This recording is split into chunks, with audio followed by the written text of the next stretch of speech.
Welcome to my channel. I'm Scott, and if you want to catch my newest video, I post one every day. In this video, I am going to walk you through the process of valuing Zomedica stock by analyzing their financial statements and dissecting their financial ratios so we can determine if it's a buy or a sell. Zomedica is based in Ann Arbor, Michigan. The company develops and markets pharmaceuticals for pets. The company has developed a medical device called Truforma, which is supposed to help vets diagnose cats and dogs in under 20 minutes. Let's get started with the model. This is a micro-cap company, 137 million market cap. They're trading at 24 cents a share, and they have 564 million shares outstanding. Let's look at the financials. The way you value a company is you forecast the free cash flows into the future, and then you discount that number back to today's value. That's what we're doing in this video. And free cash flow is cash flow from operations minus capital expenditures. So you can see the company has negative free cash flow every year. Net income is the profit and loss on the income statement. It's revenue minus expenses. And they also have negative net income every year. And this company is pre-revenue, so they have no revenue yet. This is the company's income statement. The top line is the revenue. Below that is their operating expenses. This is mainly for payroll and the rent for its facilities. And then you have operating income, and of course that's negative every year. They have a small amount of other income and expenses, and then of course they have negative net income every single year.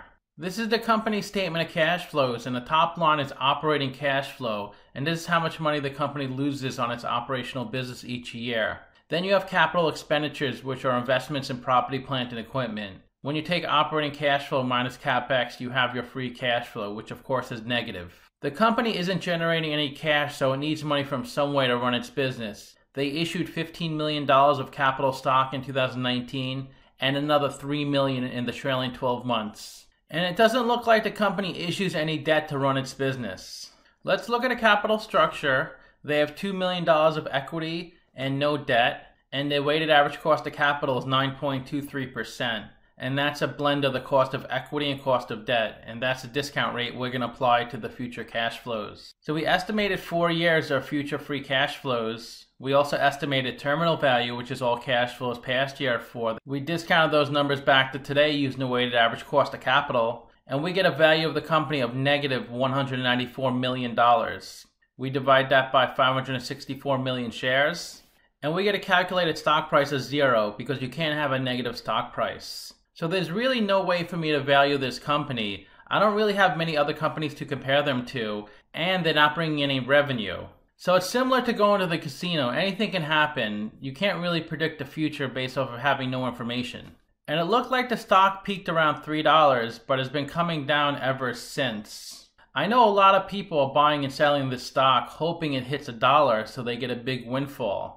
But the purpose of investing in the stock market is to invest in a company so it grows and gets bigger, not to transfer cash between people. But of course, some people can make money on these short trades if the stock goes up and they sell before it goes down.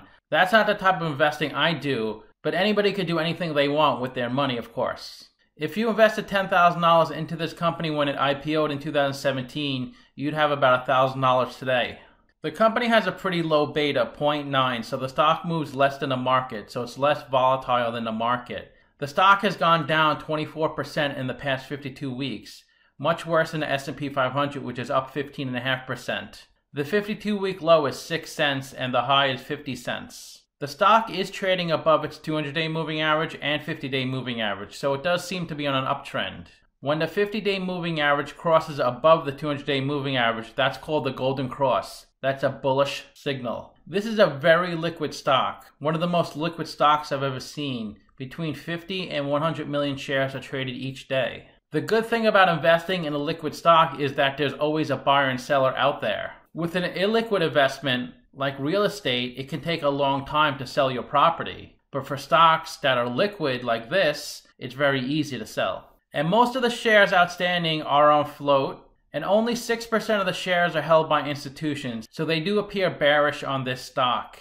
And nearly 8% of the shares on float are shorted, which isn't too high, but the stock is so low in price, there's not much room to make money if you short the stock. If the stock gets back up there to $2, $3, $4, you'll see the short percentage go up to 20-30% probably. And the company's CEO owns about 7% of the stock.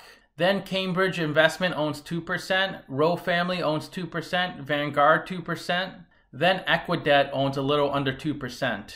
It seems like the company is banking on Truforma to carry its business. This is Truforma, and it's small, so it's easy for veterinarians to put in their office and not take up too much space. And there's 70 patents issued on this product. They're saying this technology is extremely reliable and precise to diagnose cats and dogs. The company expects this product to become available in the first quarter of 2021. The first step is getting the product to work well. The second step is convincing veterinarians to use the product. Only time will tell if this comes to fruition. Let's look at their financial ratios. The average PE in the market is 12.3, the median is 14.9. PE is stock price over earnings per share. To calculate earnings per share, that's net income over shares outstanding. Since they have negative net income, they have negative PE. We can't look at the price to sales ratio because they have no sales. Price to book is stock price over book value per share. They're at 65.4. That's much worse than the median and average. And to calculate book value per share, it's equity over shares outstanding. Their equity is $2 million. Equity is assets minus liabilities on the balance sheet. Their tangible equity is negative $10 million, so they have a lot of intangible assets on their balance sheet. ROE is net income over equity. They have negative net income, so they have negative ROE. Current ratio is current assets over current liabilities. They're at 0.9, so they can almost cover their current liabilities.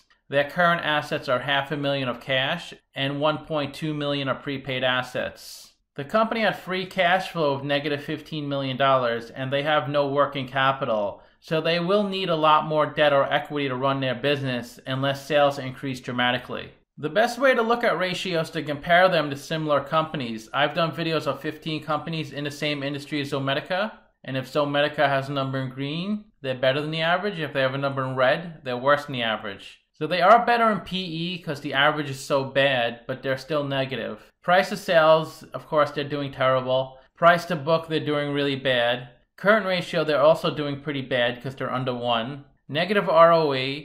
They do have no debt, so they have that going for them. And they're a really small company in terms of market cap, only $137 million. So to summarize, it's really difficult to value this company. It could go either way. The company's performance is really dependent on Truforma, and it could take a number of years for them to work out the bugs of their product. Also, a much more difficult task is to get vets and animal hospitals to use their products. So let me know what you think. Give this video a like, subscribe, or comment below. Also, if you'd like to get a custom valuation or just support the channel, you can become a member by clicking on the link in the description below. Thanks for watching.